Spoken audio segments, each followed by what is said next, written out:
Bonsoir à tous, bienvenue. La prostitution est un problème social qui a toujours suscité de plus en plus d'inquiétudes dans nos différents pays. Elle constitue la forme ultime de violence à l'égard des femmes et forme un système d'exploitation à la fois économique et sociale. Ses conséquences sont connues de tous.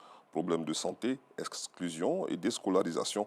L'une des conséquences que l'on évoque le moins est la méconnaissance des enfants nés de la prostitution. L'ONG Abrissure pour enfants en a recueilli 22 dans son centre. Elle essaye avec ses moyens de donner une chance à ces enfants stigmatisés, appelés aussi enfants de l'ombre. Quelle survie et quel avenir pour ces enfants en quête d'identité? C'est la trame du dossier de la 2 signé Laurence Kakra et Kader Bachil et qui vous sera proposé à 19h30. Et puis, derrière le forum dans la commune d'Adjamé se trouve le plus grand marché de poissons fumés, convoité par restauratrices, revendeurs et population à la recherche de produits de qualité à petit budget. Mâchoirons, silures, requins fumés et magnes secs sont les différents types de poissons qu'on retrouve généralement dans ce marché, nous disent nos reporters Asita Diarra et Gilles Tonia.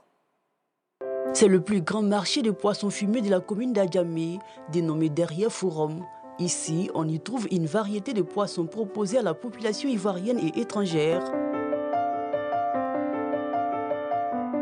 Je vends requin avec sorodiague et thon. On vend en gros, on vend en détail aussi. Fulbert est togolais. Chaque fois qu'il a des passages en Côte d'Ivoire, il se rend dans ce marché pour s'approvisionner. Comme je vais à Lomé, je suis venu payer un peu de poisson pour retourner. Bon, le prix c'est abordable par rapport à Lomé. Bon, en Côte d'Ivoire, comme les gens ont l'habitude de fumer les poissons, c'est bon. Tous les week-ends, revendeuses, restauratrices et femmes au foyer viennent toutes se ravitailler dans ce marché. Ici, là, c'est un peu moins cher par rapport au dehors. C'est pour le restaurant. C'est jambon et épée. Tout ce que j'ai payé, ça fait 10 500. Ici, le mangue sec et l'adjuvant sont les variétés les plus convoitées. L'adjuvant là, c'est pourri, mais ça rend sauce là intéressant. Quand tu mets, il y a une odeur derrière. En tout cas, ça rend ça doux. Quand je fais avec blala et puis sauce graine avec du placali, en tout cas, quand ils mangent, il est bien à l'aise. Tous les sauces graines, sauce arachide, sauce aubergine, sauce doublée, tout ça, c'est doux dedans. C'est qui ne mange pas, qui mange du sel là. C'est ça qui est bon pour elle. Oumar est spécialisé dans la vente des silures, mâchoirons et plusieurs autres variétés de poissons fumés. Mâchoirons fumés, d'eau douce. Et puis maintenant, il y a les poissons aussi à Bamako. Et puis il y a un poisson qu'on appelle Djagawana aussi à ça. À Djakandi, Milago, Mâchoirons, Gogo, ça les gens payent beaucoup.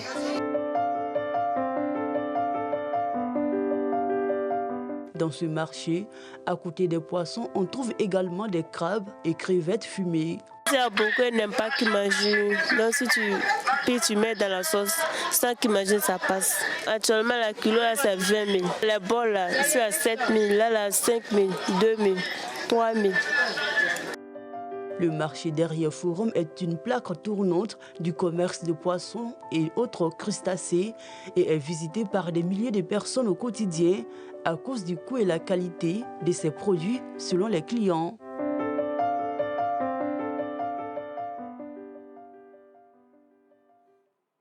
Dans l'actualité nationale également, si la journée internationale des droits de la femme est célébrée chaque 8 mars, la question de l'équilibre professionnel et du bien-être des femmes en entreprise demeure un défi constant. C'est autour de ce thème que les femmes issues des différents secteurs d'activité ont initié une rencontre à Grand Bassam. Les détails avec Cécilia Bassolé et Asita Diarra tout à l'heure dans la grande édition. À l'international, c'est une semaine cruciale sur le dossier de l'Est congolais qui s'annonce. La République démocratique du Congo et le mouvement armé M23 sont invités pour des discussions le mardi prochain à Luanda, en Angola, pays qui, par l'intermédiaire de son président Joao Lourenço, a appelé à un cessez-le-feu dans l'Est de la RDC dès ce dimanche. Hors du continent, à Port-au-Prince, en Haïti, les gangs armés continuent d'étendre un peu plus leurs tentacules dans certaines régions de la capitale, forçant les habitants à fuir leurs demeures. Rue Camo, la Fleur du Chêne ou encore avenue Christophe, les bandits ont semé la panique au début de ce week-end. Une nouvelle offensive qui plonge des centaines de familles dans le désarroi. Enfin, en France, plus de 800 kg de cocaïne dissimulée dans un poids lourd ont été saisis hier dans la Drôme sur l'autoroute A7 par les douanes. La drogue a été découverte par les douaniers dans le chargement d'un poids lourd lors d'un contrôle sur une aire de repos de l'A7 en direction de Lyon. Le chauffeur de nationalité polonaise a été interpellé. Je vous retrouve à 19h30.